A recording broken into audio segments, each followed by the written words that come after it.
So if you get anything in college from the state of Florida, from me, or the Carolina Panthers, you have been bamboozled. Or you've been kidnapped, and this is a signal for help. That is a signal for help. That should be your safe word this week. All right, if you're trying to get to your wife and you need her to know, send her, say the Fat Jack loves Florida State this weekend. We're going to bet our mortgage. She should know to call the police immediately. Something is wrong.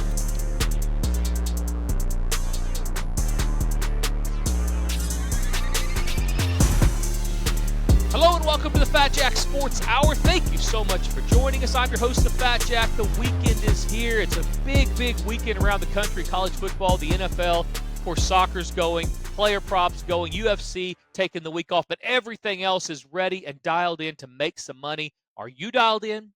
Are you ready to make some money betting on the games? You come to the right place. We're going to have a great week and get you started on the right path right here during the next hour or so. Thank you for spending part of your weekend with us. Let me quickly bring in my co-host from Louisville, Kentucky, so that we can get this show going. Mr. Brandon Rush, how are you, buddy?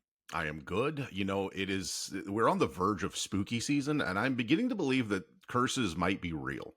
There are some franchises that can simply not get out of their own ways in the NFL. And also, I believe that the guy who went on Twitter who said that they would eat dog poop if Florida State lost still hasn't eaten the dog poop. Florida State still hasn't won. So that curse is probably real too. He can't, boy, I tell you what. I bet he wishes he had made some different choices when he got on Twitter. Boy, you know, I mean, it's tough.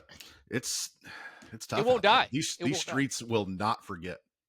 Yeah, it's one of those things. I mean, Twitter is literally one of the most hateful places on the planet next to Skid Row. But yeah, where there's just no mercy. You go to Skid Row, no mercy. All right, You better bring your A game. You go to Twitter, you also need to bring your A game because they are not going to let up. And I'll tell you, speaking of A games, Brandon, this is the time of year, and it's normally either this week, last week, or next week. One of the 3 weeks in our business and with my service, there's going to be a weekend or a day or two where things don't go perfect. And It's not necessarily about the quality of the picks, although I will tell you we're going to do a recap of last week, then we'll move on to next week, and we'll talk about all of it. But it's important, I think, to get out there that over the first month of the season, and frankly once a month for the entire year, I mean, there's 12 months in a year, one of the weeks per month doesn't mean that we're going to lose. It just means that bad things are going to happen to good people. Speaking of Skid Row. And you know, how you handle those days and those games is more important, actually, than how you handle the winning days. Specifically, we've had a great start to the season. Started, let's just go back to, we won't go back all the way to January, February, March. Let's just go back to the preseason when football kind of got going for a lot of people.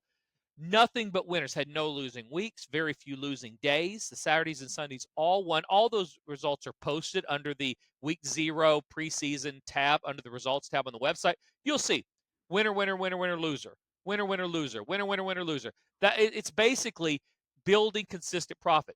Week 1 of the season, every sport won of the NFL. NFL won, college football, everything but soccer. So UFC went 6-3 that week. Player props won. Everything's building profit.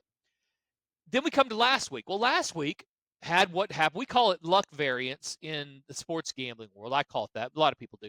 And basically that is when random things happen to the teams that you've bet on. And sometimes those things go for you and sometimes they go against you. So about once a month on a weekend, twice a month on days on average over the last 26 years, we'll have a day where we have a team that's winning, a punt gets blocked for a touchdown late. They turn around and give up 10 points in the last 2.5 minutes. They turn the ball over more than their opponent, and they lose. No big deal. It happens. Then on Sunday, we had a game where we had the Giants. And the Giants, their kicker kicks the ball off, goes down to try to cover a kickoff. I didn't even think anybody was returning kickoffs, and I don't know what the kicker's doing, going chasing anybody down. Anyway, but the Giants kicker goes down, pulls his hamstring early in that game to where he can't kick. The Giants don't have a backup kicker, so they get late in that game. They are on about the 22-yard line, tie game. All they have to do is kick the field goal to take the lead, and we would have won because Washington comes back, they kick a field goal and/or touchdown, goes to overtime, whatever. So because of two kind of random things, how many kickers got hurt on Sunday? One.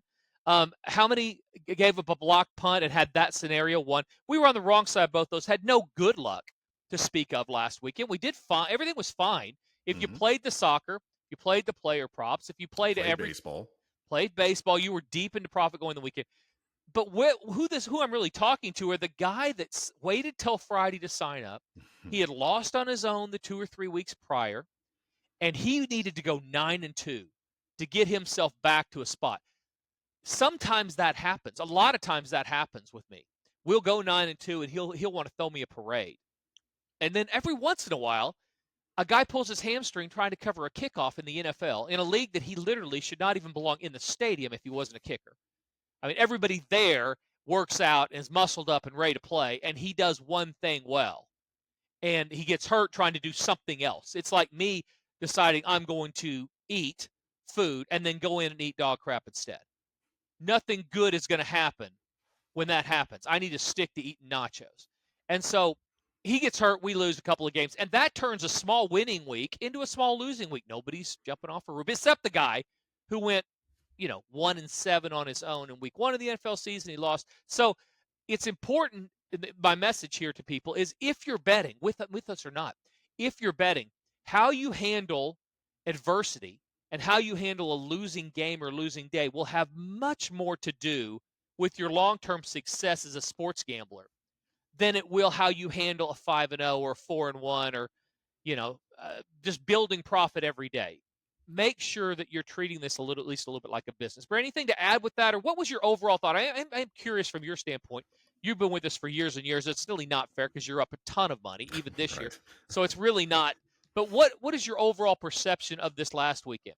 I will echo your statement of saying that how you handle the adversity is not just good sports betting advice. That's good life advice. Like if you go and like things are great and then you have like one bad day, not letting that one bad day derail what you do for the next 4, 6, 12 days can absolutely change your entire outlook on life. It as we pare it down and put it in the funnel of sports betting. Yes, it applies even more.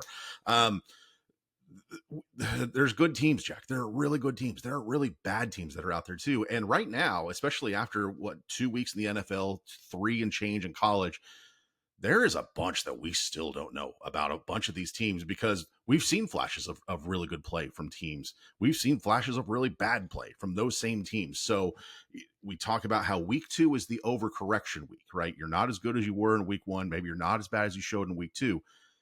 How do we go into week 3 now of the NFL with some of these teams who are 1-1 where they got blown out? Perfect example, the Dallas Cowboys looked completely dominant in week 1. And then week 2 run into an absolute buzzsaw and get just thumped on their home field. How good are the Cowboys? Well, let me just start by throwing a blanket over a PSA announcement to not only my clients that are clients for some of them 27 years, some of them just a weekend or whatever, and new people. My clients this weekend, for sure, 100% will not be getting selections, opinions, or extra plays from any team from the state of Florida. That's cursed. It's cursed, I'm telling you. Or from the Carolina Panthers. Yeah. Neither of those teams will be going at none of those teams. So if you see a release from me. Now I should asterisk the NFL in Florida. There will be no college teams. There you go. So if you get anything in college from the state of Florida from me or the Carolina Panthers, you have been bamboozled. Or you've been kidnapped and this is a signal for help. That is a signal for help. That should be your safe word this week. All right, if you're trying to get to your wife and you need her to know, send her, say the Fat Jack loves Florida State this weekend. We're going to bet our mortgage. She should know to call the police immediately. Something is wrong. Because you're not getting anything. Florida, no. Florida State, no. Miami of Florida, no. Not just on principle alone. If you're in the state of Florida, love the state of Florida. Kings, Queens, love them. We're not releasing anything from the state of Florida in college, and we're not releasing and I didn't release Carolina this last week. Thought about it because there was one of those trends in the NFL, Brandon, that has been very, very successful, and frankly, a staple of what a lot of people build their NFL handicapping on. That teams that had been beat by 35 points or more, and then the next week could turn around and were an underdog of 4 points or more, and this is literally in the last 20 years. Or 48, 18, and 2 against the spread. 72%. 72% cover rate in the exact situation Carolina was in this last week. And now it's, I guess what it's it's 48-19-2 because they stink. All right, and I didn't release them because I didn't see enough the week before to let me know that primarily their quarterback, but really as a team, that they had enough to get it done. That was what was frustrating. And by the way, we're going to return to this week. Let's get people to profit. Ton of great games this week. Love them in college football. I've been talking about Tennessee, Oklahoma literally for a month now. But I do want to just put a bow on last week that there were a ton of games and teams that I absolutely should have relieved. That every place I went on around the country, it was who I hit on. Colorado to start. I said this will be the only time all year that I'm able to play Colorado. Kansas State, under the Kansas State game. UNLV. I have good players that said that it's UNLV, bet them every time or until further notice. Yep. Boston College, plus the points. The under the Boston. I mean, there were so many different games that I had at Notre Dame. I went on and talked about that and talked about how the fact they were going to recover, circle of wagons, that college players are resilient. So I'm dialed in from a handicapping perspective. The problem is I fell in love with a couple of spots that had deep analytical numbers that they were going to play well. And then, frankly, some of them did, some of them didn't. We ended up having a small loss last week. And by the way, let's make a note, everybody out there listening, you're never going to hear a handicapper of any kind talk about anything other than winning, except me. And if you hear me on Thursday and Friday, I will talk about not only this last weekend, but how the fact that every client that's a seasonal client is deep into profit heading into week 3 of September. If you want to make money, go to fatjacksports.com. Get all the selections, and mainly, we've talked about this before too, Brandon. Learn how to be a winning bettor, not just get winning selections, but you will learn from me on the amount of plays I send out and what I do with the plays, and whether we're playing them for a selection or opinion, how that goes.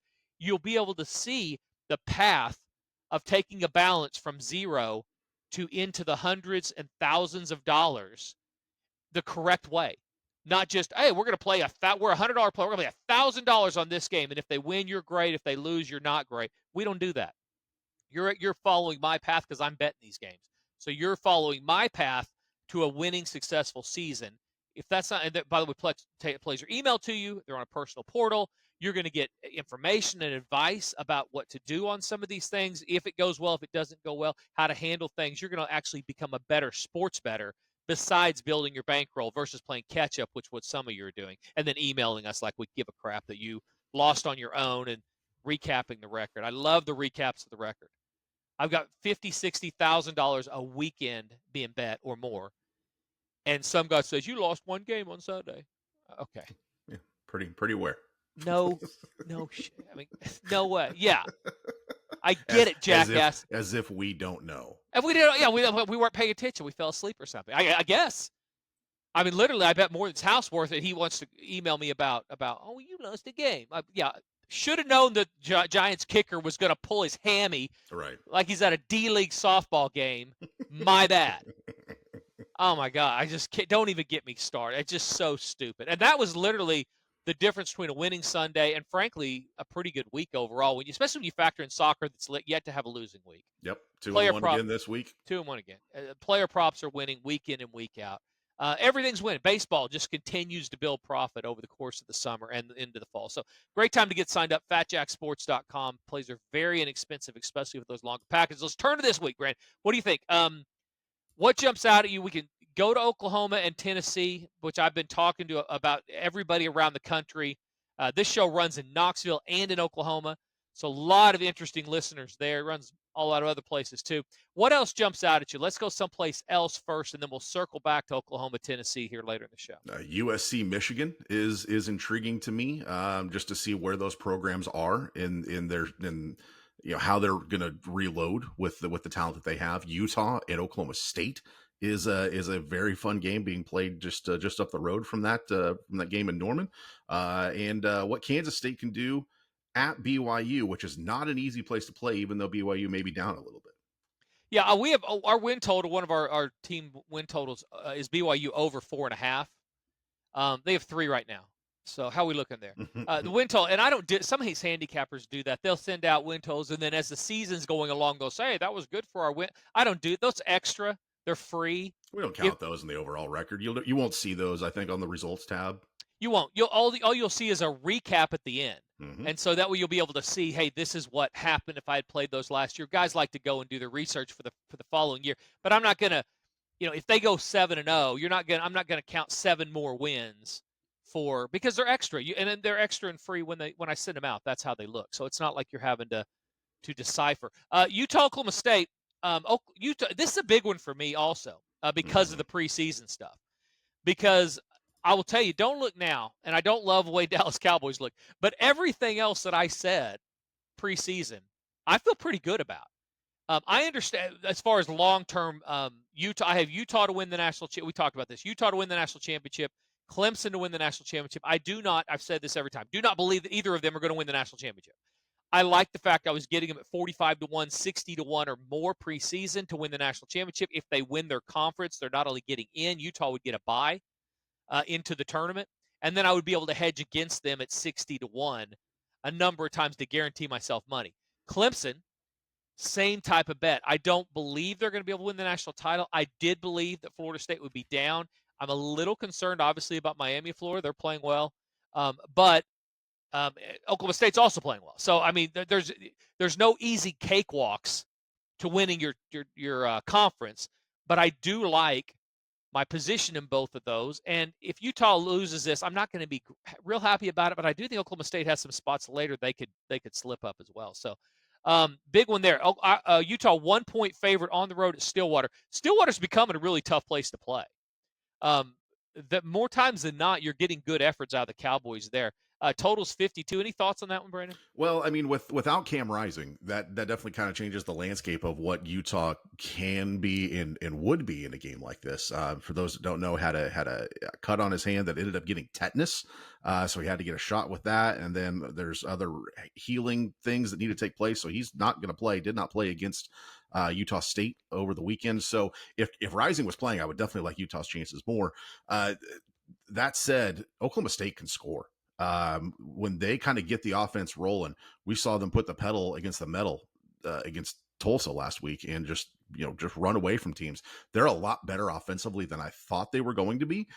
Conversely, we've seen Utah give up points over the last couple of weeks. They gave up 12 to Baylor, which isn't anything to be ashamed about, but giving up 21 on the road at Utah State concerns me a little bit. But like you said, OSU plays good in Stillwater. It's not an easy place to get to. And on top of that, it is a ranked versus ranked nationally televised game. It's a big stage for Utah to kind of prove some things, but also too, not the end of the world if they go out and are don't win or don't even cover against Oklahoma State. If they could just tie the ship long enough to get their quarterback back, which by the way, you want to talk about cursed. I mean, this kid, seventh year senior. And what happened? I guess he is going to come back unless this thing flares up and he gets gangrene or something. I suppose. Yeah, because he started at Texas, had an injury year, transferred, then had a COVID year on top of that. I mean, it would not be unheard of to have an 8th year senior. Maybe hopefully he's able to come back and Utah's able, like you said, to right the ship and blaze their path into the playoff. But if you don't, hey, come on back, Van Wilder this thing. Let's go. Yeah, when does COVID in the rearview mirror as far as athletes go? I mean, he's not the only one. There's guys playing, and I will tell you, Oklahoma State has one of those. And I want to go back to that real quick. Oklahoma State, and another one of those made my Saturday really an irritating day. I have said for a month, and I specifically said it a lot this last weekend, that there are certain coaches around the country that are not and have not and frankly, not just coaches, universities that have not handled the evolution of the NIL, college football in general, the landscape of college football in the NIL, in the transfer portal. Some of them have handled it great. Some of them have tried to blaze their own path, and some of them have been super resistant to the change of college football. Mm-hmm. Tulsa and Kevin Wilson are one of the poster children of that. And frankly, Mike Gundy kind of is, although they've tried some different things. But he's not afraid. I love Mike Gundy's candor in how they've had trouble adjusting to the new world of college football. Kevin Wilson and the University of Tulsa they're literally the definition of how not to handle it. They are bad. They are not getting good football players on campus. Kevin Wilson, I promise you, is the most frustrated. I don't want to live with him right now because I promise you he is super frustrated, and it's because he is resistant to the change in college football. And frankly, so is the University of Tulsa. If there's any NIL money up there, which I'm not sure there is, probably not. It's not much. So who's going to Tulsa to play football? Think about it from that. If you're and by the way, the only thing they have going for them is they do have 2 of the top 10 ranked high school programs in the country, in the whole country. I should say that. Tulsa, Oklahoma, has 2 of the top 10 highest ranked high school programs in the entire country, up there with Mater Dei and the one out of Vegas, or both. I think IMG Academy, all those, yeah. All of those, Tulsa has 2. So that's great. But if you are a player on those teams, you're going to get paid when you go to college. So unless your mom has some type of cancer or can't drive, you just want to stay close to her for some reason, but at the expense of not taking any money because you're a great football, you're not going to Tulsa. And by the way, it's a hard school to get into. It's not like everybody can just walk in and spell their own name and get in. So Tulsa, I should have released Oklahoma State 1,000 times as my lock of the millennium because that was an easy one and missed that. Utah, Oklahoma State, both of these teams have been successful. So the trends between the two of them not great either. Tulsa's gone over 4 of their last 5 games on the road. Utah. Utah's gone over 4 of the last 5 games on the road. Utah's 4-1 their last 5 games. Oklahoma State's won 5 in a row at home. Oklahoma State's won 6 of their last 7 games. So both these teams successful. Cam Rising obviously is a big loss for them. I'm going to lean toward Utah simply because I'm wishing for Utah. But that, again, another one, lock of the weekend. You're not getting any college teams from Florida, and you're not getting that game released to you as a client. There are much, much better spots to make money. FatJackSports.com. Go get signed up today. Start making money. Stop guessing. Get the player props. Get the soccer. Get everything that we've got. You're going to make a lot of money betting on the games. It's very hassle-free. People have loved the new website. They've loved the seamlessness of it. All the information is available whenever you need it. And it is definitely time to get signed up and start making money. I may send out my first weekend play today, Brandon, on Monday. Wow. The next week. We're getting a good number on this game, and I think it's going to probably get worse. So I may send that out today. I said I'm going to send it out tomorrow, but maybe today. So if you're listening to the podcast, you should have picks by now in your portal on the website. So go to FatJackSports.com, get signed up today, and win this week. Hey guys, this is the Fat Jack. Are you finally ready to get a better plan betting the games this year? Let me help. Go to FatJackSports.com, where we understand that it's not the gambling she hates, it's the losing. FatJackSports.com. This is Brandon Rush from the Fat Jack Sports Service. If you want to stay in touch with everything related to the Fat Jack, follow us on all the socials: Facebook, Twitter, Instagram, Snapchat, TikTok, you name it. We are there at Fat Jack Sports. You can also watch the Fat Jack Sports Hour on YouTube every week. Get free winners and tips on how to become a better sports bettor. Plus, see Jack's appearances on the nationally syndicated TV show Beat the Odds. Stay connected with the Fat Jack Sports Service at Fat Jack Sports on all the socials and on YouTube. Welcome back to the Fat Jack Sports Hour. Now here is our host. He is the big man on campus. He is the Fat Jack. Thank you so much, Brandon. Fat Jack Sports Hour, segment number 2. Ready for a great weekend. Go to FatJackSports.com if you're betting on the games, if you're going to play the games this weekend, going to Vegas, going to one of the 38 states that have legalized sports gambling around the country. Yep. And especially if you're down. Don't lose any more. This is already starting the important time for a lot of you as sports gamblers if you've been betting on your own. We're going to have a great week. You don't want to miss out for sure, because all that's going to do is put you deeper in the hole and take longer for you to get back on top. As I said, if you can, even if you don't like watching soccer, I have not watched 1 second of fall soccer. For those of you who don't know, I don't handicap the soccer. I have guys that do it, and they are good. Really, really good. They've not had a losing week yet. We're up about 10 games or so in the fall. A lot of profit. They've won every single weekend since we started that package, and those plays are very inexpensive, and you don't have to watch them.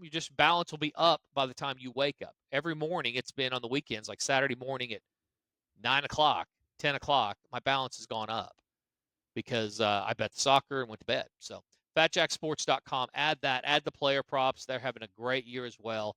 Very inexpensive, along with the football and the baseball for free. So, Brandon, Oklahoma, Tennessee. It's one of those games that I've circled a month ago. Everybody listens to the show know that the look ahead line was Oklahoma. Even after Temple, for sure, they were look ahead line was Oklahoma minus 6.5 or 7. I bet it. Then they went and played Houston by 2. Oklahoma was 3.5 or 4-point favorite. I bet Tennessee again. Now we're to and then last week they end up struggling early and pulling off late. And now that the game is upon us, Brandon, the line is Tennessee as a 7.5-point favorite on the road. So what are your thoughts about? Obviously, at face value, this looks like an uphill game for the Oklahoma Sooners. They are 10-1 straight up their last 11 at home. And I'm not a naysayer what the Sooners are long term. I just think they're having a little bit of trouble meshing early enough in the year. And I do think that the SEC is, like Skid Row and like some of the other things we've talked about, a very unforgiving place because Tennessee is dialed in. They have a quarterback. They've been playing inferior opponents also, I should say.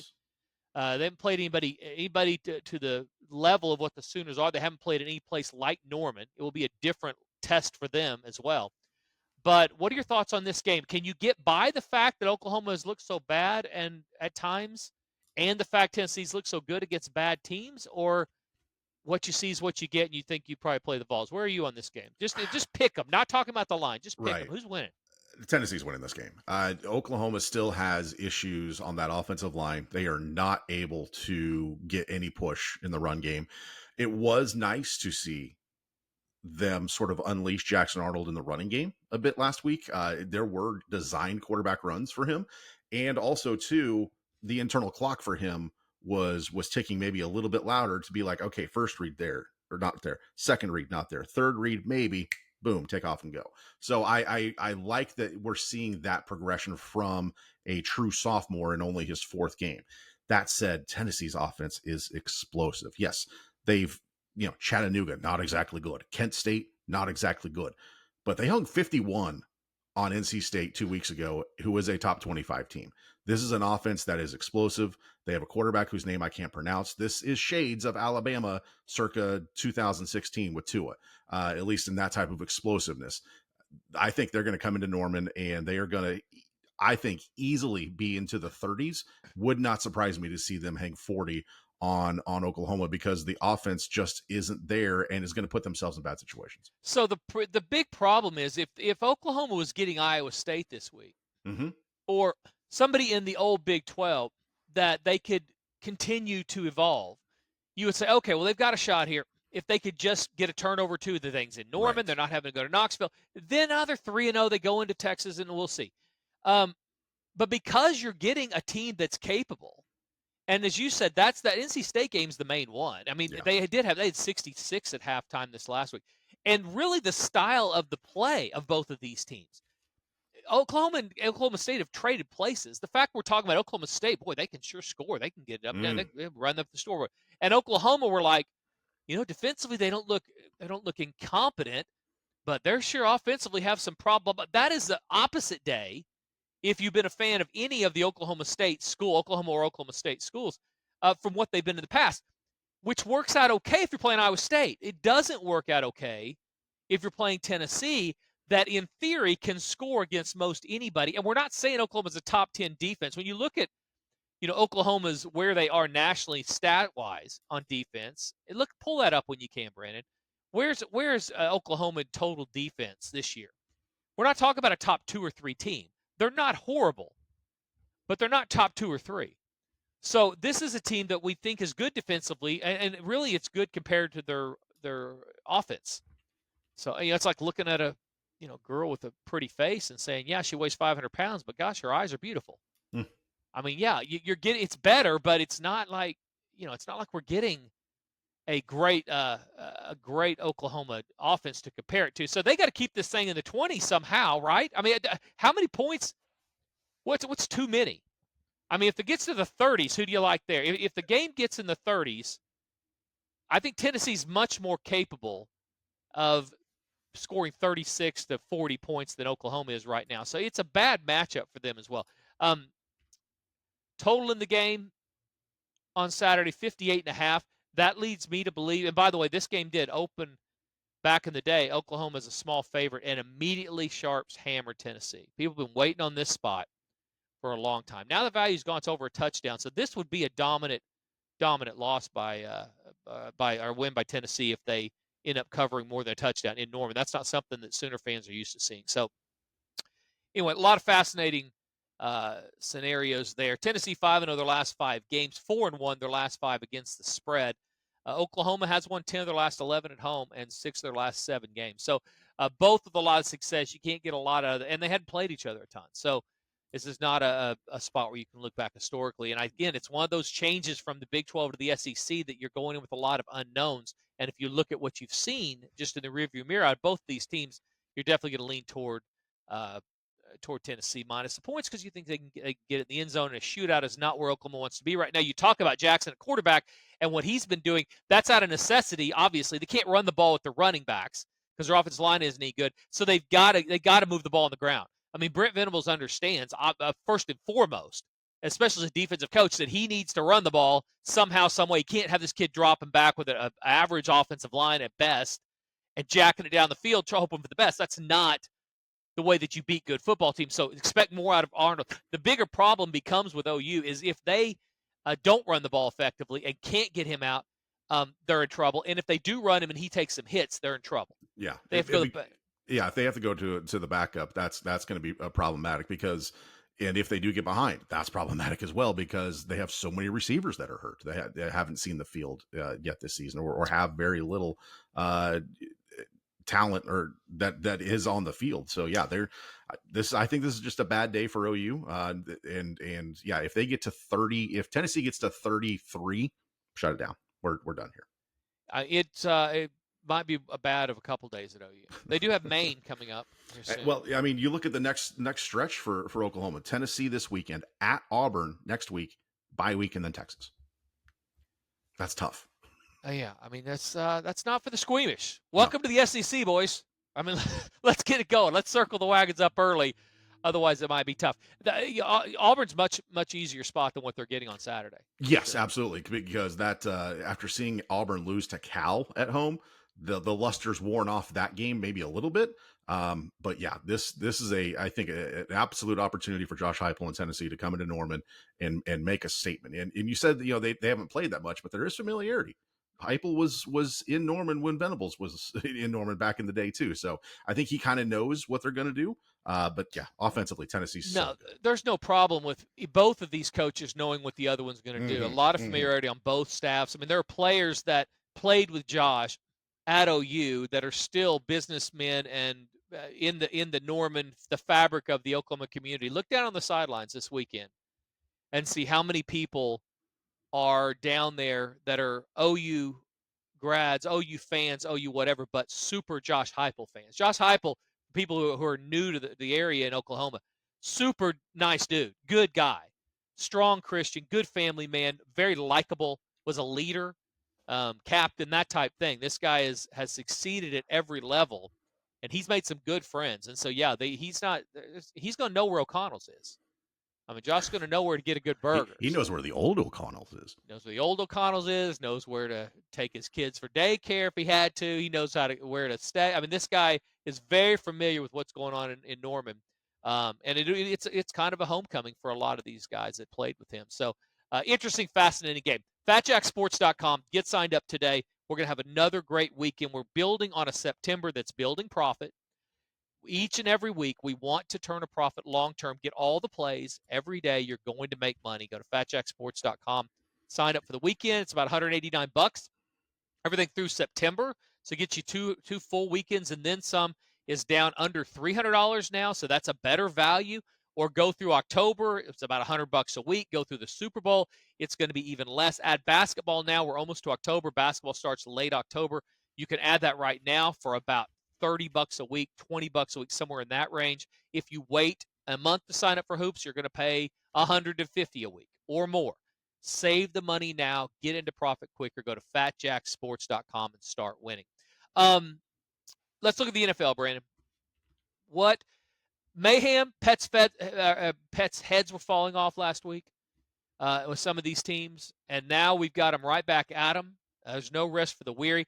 I mean, Tua and the Dolphins, we played under them on the win total. Love that bet. We played Dallas to possibly win the Super Bowl. Don't love that as much. Bears under their win total. Still loving that bet. Cleveland Browns under their win total. Love it. Don't love it quite as much. So some good, some bad in the NFL. What jumps out at you this week on a spot you think you can make some money? Great stat to throw out. J.J. McCarthy, of course, was quarterback at Michigan, drafted by the Minnesota Vikings, out for a while with an injury. Did you know? Tied for the league lead in touchdown passes among rookie quarterbacks. I did not know that. Yeah, none of these rookies are really lighting it up yet. So there's that. We always talk about, or I would say the sports world, always talks about how difficult it is for 0-2 teams to make the playoffs. Right now, Baltimore 0-2, Cincinnati 0-2, the Colts, Jacksonville 0-2, the Rams 0-2. Is there value in some of these in wagering on some of these teams to maybe make the playoffs? You know, it's funny. I tape the TV show each week in Las Vegas called Beat the Odds. It runs nationally, and I was sitting here thinking, as we're doing the show, it's just not professional at all. But I was sitting here thinking, what am I going to talk? What theme am I going to talk about? What am I going to talk about that would be? I have the segment in the middle where I talk about something that's just kind of general. You know, it's a big wide throw a blanket over things, and that's going to be it. That's exactly what I'm going to talk about. Is 0-2 teams, and that's what a lot of shows probably will do nationally, but I'll dive down. And so, yes, there is some value, I think. This is a little bit of an anomaly in the year, and it's because of the scheduling, obviously. You have some of these 0-2 teams, they're not lining up and playing even average teams. And the other way is 2-0 teams that won't make the playoffs. Yep. I mean, you got some 2-0 teams out there right now that, you know, the Texans are 2-0, the Vikings are 2-0. The Steelers, the Chargers. Yeah, so which of those teams? So, yeah, thank you, Brandon. Along with us taping a show to get people ready to make some money this weekend, you got my theme, so I don't have to think about that while I'm out doing other things today and handicapping the weekend. So, 0-2 teams you think can make it. You got one off the top of your head? Or I mean, Baltimore's probably and Cincinnati are the most logical because Denver isn't getting there. Tennessee, boy, Will Levis, 2 weeks in a row, has made horrific decisions in protecting the football. Levis and Bo Nix both look ridiculous. I had an epiphany this weekend. Bo Nix is right-handed Tim Tebow. It's not far off. I mean, that's what quarterbacks do when they realize in the moment, I might not be ready for this. Mm-hmm. And you're seeing this out of Carolina's quarterback also. You're seeing their brain on the field saying, I don't know that I'm ready for this just yet. I might need where's Joe Flacco? Mm-hmm. Can we not please bring him in here for a little bit and let me get a little bit better at this before I throw it out there? But you see that, and if they're bigger, yeah, they immediately start reminding you of Tim Tebow. Although the difference, Tim Tebow won football games. That's true. He's still the last Denver quarterback to win a playoff game. Yeah, people don't want to give him dude credit. That guy won football games. I mean, he won it unorthodox. You probably weren't ever winning a Super Bowl with him, but he won more games than all these other guys that we would compare him to because they just simply won't or can't throw it more than 5 yards down the field. So, what happens if the Ravens? At what point do you call uncle with the Ravens? And by the way, I'm so happy I didn't go back to the well with them to win the Super Bowl, which I did think about for a couple minutes. But if they lose, this is not a cakewalk. They go to Dallas this weekend. Jack, next week they go to Buffalo. They have Buffalo, and the week after that they have Cincinnati. Thanks for coming out. That could be 5-0. Do they make the playoffs at 0-5? That would be a record. I am not an NFL historian, but I'm willing to go out on a limb to say if they start 1-4 or 0-5, them making the playoffs would be very, very high odds. Right now, that is one of those. Who'd they piss off at the scheduling committee? No, I mean, kidding. These are not teams that had snuck up on people. Now, last week was, but the Raiders should have been a little bit of a breather. But these weren't teams that weren't supposed to be good. They're playing a bunch of really good football teams to start the year. So. Both Baltimore and Cincinnati currently -145 to make the playoffs, sitting at 0-2. Yeah, which I think that's fair. Both those teams looked more than capable. We saw that out of Cincinnati this last week. Almost beat if not for a pass interference call late, which was pass interference. It didn't matter to me. Absolutely, yeah. The elite clients had over and Cincinnati. And so those are two wins at the end. The that's another frustrating thing. The elite plays went 1, 2, 3, 4, what, 5 and 2 or whatever on Sunday. Those are lower rated plays, but yeah, those were two of them that end up winning. So it was pass interference, but not something that's going to be called every time. I think both sides of that argument are right. If it's not Kansas City, it probably isn't called. And if that game was in Cincinnati, probably doesn't get the call. Probably but not going to be called. 101 times out of 100, that's getting called in Arrowhead. Yeah, he didn't jump up and maul the guy, but he did impede his ability to go high point the ball. That's you can't do that. It's like rebounding. He went through the guy to get to the ball. I mean, that's a penalty by held the him letter down. of the law. Yeah, exactly. And so but the point's still the same. It won't matter if Cincinnati does what they're supposed to do going forward. They're going to win a bunch of football games. They're going to make the playoffs, and they'll have another shot. So, who's more likely to make the playoffs, Baltimore or Cincinnati at this point? I mean, Baltimore is built on running the football and defense. That traditionally will win you ball games. Cincinnati, I think, has issues. Jamar Chase contract situation. Their offensive line isn't great. They're missing. They have yet to really replace Joe Mixon. They don't have a tight end. That defense is getting older. I would trust Baltimore to make the playoffs ahead of Cincinnati at this point. Yeah, even as brutal as that opening stretch schedule is for Baltimore. If Dallas loses to the Ravens, they go to 1-2. I mean, how does that is that a team that implodes early in the year? I mean, that's how I worry about some of these high-priced, high-profile players and teams. And we've seen that in the past, that they start underachieving early and they will come out and play, but it's just, you just don't. I think they fold up tent quicker than others. We're awful early in the season to be discussing this, but a 1-2 start by the Cowboys. Certainly, there's going to be some gut check time going on down in Dallas as well. Well, and then they turn around and play the Giants on Thursday night, and then go to the Steelers. So I mean, if they were to lose to the Ravens, it's going to start to get a little noisy down in Arlington. Top two worst teams in the league right now. Carolina for sure, and then I mean Denver. Giants are second right now, I think. If the Denver and the Giants lineup play today, Denver would be a favorite. Yeah. No. I would think the Giants would win that game. I mean, not that I'm doubting your intel. I'm just saying we're just guessing. So. Yeah, I would think the Giants could win that game. Denver does not have enough skill position players to compete. Dallas 16-1 straight up their last 17 at home. They are a 1-point underdog in this game. They don't lose a lot at home in Dallas, but their defense, at least last week, not very good. Total's gone over 4 of the last 5 Dallas games when they play Baltimore. So this series, they line up. There's normally a bunch of points scored. That happens. Baltimore a much better chance of stopping Dallas's offense than the adverse side of that. So that's where that number is what it is. I think Vegas thinks there's going to be points. Dallas gave up a ton of rushing yards to Alvin Kamara last week. What is Lamar Jackson and Derrick Henry going to do? Yeah, it becomes a problem. It's a lot of times it's stylistic in the NFL. If you do well, what I can't stop, you're going to be even power. I talked about this a lot last week, but power rating wise, where your teams might be perceived as about equal, that doesn't apply if you're doing something really well that I can't stop very well. And that's kind of what you're getting here. This is a game that, just based on power rating at home in Dallas, you would have Dallas as a 3-point favorite, probably 2.5, 3-point favorite. But because we saw what New Orleans was able to do in the running game, if Baltimore could do even half of that, opens up everything for them offensively. And then it becomes a shootout. I don't think the line setters love Dallas's chance to keep up in a game that would get up into the 30s. So that's why you're getting that. Baltimore 6-1 straight up their last 7 when they play the Cowboys as well. So they've had a lot of success in this particular series. FatJackSports.com. Get signed up today. You don't want to have to guess. The NFL is no place for guessing. And those are makeup games at the end. These are going to be games where a lot of you, we talked about this at the opening of the show, you don't know how to handle a losing game or a losing day. This is when you go deeper into debt, because you've got Baltimore, Dallas, and then you've got Kansas City, Atlanta on Monday, and you think, well, my gosh, these are makeups. I better get it all back now. If you know you're going to make more money than you're going to lose, you're going to win more games than you're not going to win, you don't have to panic at any point. And that's what my clients and I are allowed to do. We don't have to panic because we know that over the long term, that balance is going to continue to grow. You want to go on vacation, it's going to build money for you. You want to redo your kitchen, it's going to build money for you. It doesn't matter. One game doesn't matter. One day doesn't matter. One weekend doesn't matter.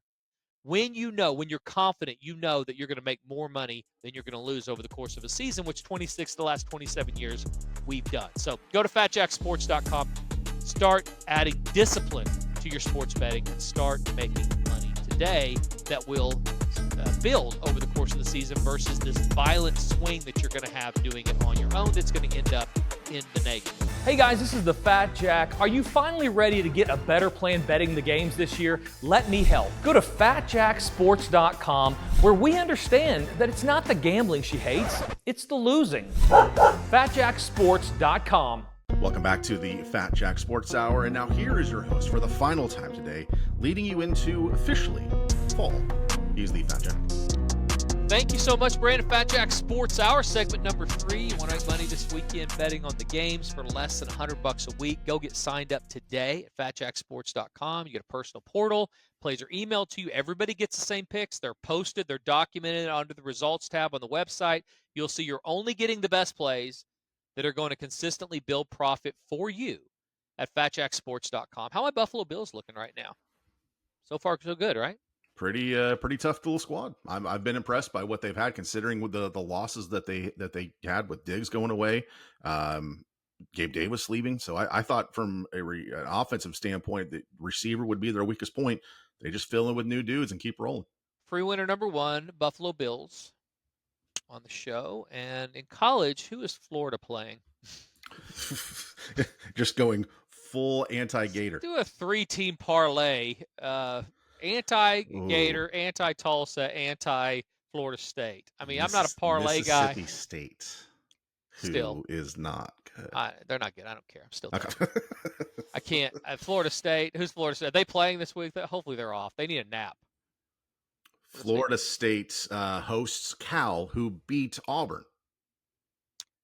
Yeah, I don't really love they beat them, so they're going to beat them. I do Fair. like the fact that I'm not sure. What do you say when you walk into the Florida State locker room? And we've seen last week during the coach's press conference in the game, alarm sirens were going off, like fire drills were going off. Emergency. I mean, it was just so apropos. He's sitting there trying to say, yeah, one game at a time, we're going to get it back together. And, it's doing the little things and all that. And you're hearing emergency. Because it was actually right. I mean, they wanted basically everybody to exit the building, and he's saying, well, we're just going to get it back. We're going to see what we're made of here. It'll be all right. I'm sticking by my earlier statement. That program is cursed until homeboy from Twitter eats dog poop. You know what? I don't want anybody eating dog poop. I don't want to see it. I saw Step Brothers do it, and I don't want to see it. And so I don't want him to. What I do wish is, this is a lesson to everybody out there who's just talking on Twitter. People will not forget, and with all the things going on, I mean, you don't want to be the guy. This guy go to his job. Did he get fired? I know he went hired. I don't even know, but yeah, there is a statement that says the main objective. There's a main character on Twitter every day, and the goal is to not be it. And that guy still is just in hell. Him, Haktua before him. It's literally somebody all the time. You're right. I mean, they show up and they do their little 5 minutes of fame, which is not a positive, not a plus, not a good one. And then they move on to the next. So somebody, he needs Florida State to win. Nobody needs Florida State to win more than him. I would be betting against Florida State every single time, knowing that it was an anti to my happiness in my life. So if he bit Memphis last week for 10K, Florida State wins, his curse probably goes down a little bit. They don't win, he's up 10K. Same thing with Cal. I bet Cal, and then if they lose, I'll be like, okay, well, that's a step back toward normality. So not a good handicapping principle, though. Let's not do that. So fatjacksports.com. Go get signed up today. Any final thoughts, Brandon? Game of the week is flying under the radar, at least from a watchability standpoint. Lions at Cardinals. That's going to be a fun game. The problem is most of the country's not going to be able to see it because I think almost everybody is going to be getting Dallas and Baltimore. So unless you have Red Zone or unless you have Sunday Ticket, you probably won't get to see that game. Plus, a doubleheader on Monday Night Football in the middle of September because why? I don't know. I love what a great weekend of watching, though. All the good stuff on Saturday and Sunday. People are going to be worthless come Monday. So, yeah, they'll be taking a nap during the Monday night games because those are some great football games Saturday and Sunday. Enjoy them, guys. Have a great weekend. Wager responsibly. Don't drink and drive. Have a great weekend. Enjoy your week. This is for Brandon the Fat Jack. This has been the Fat Jack Sports Hour. Hey guys, this is the Fat Jack. Are you finally ready to get a better plan betting the games this year? Let me help. Go to fatjacksports.com, where we understand that it's not the gambling she hates, it's the losing. fatjacksports.com.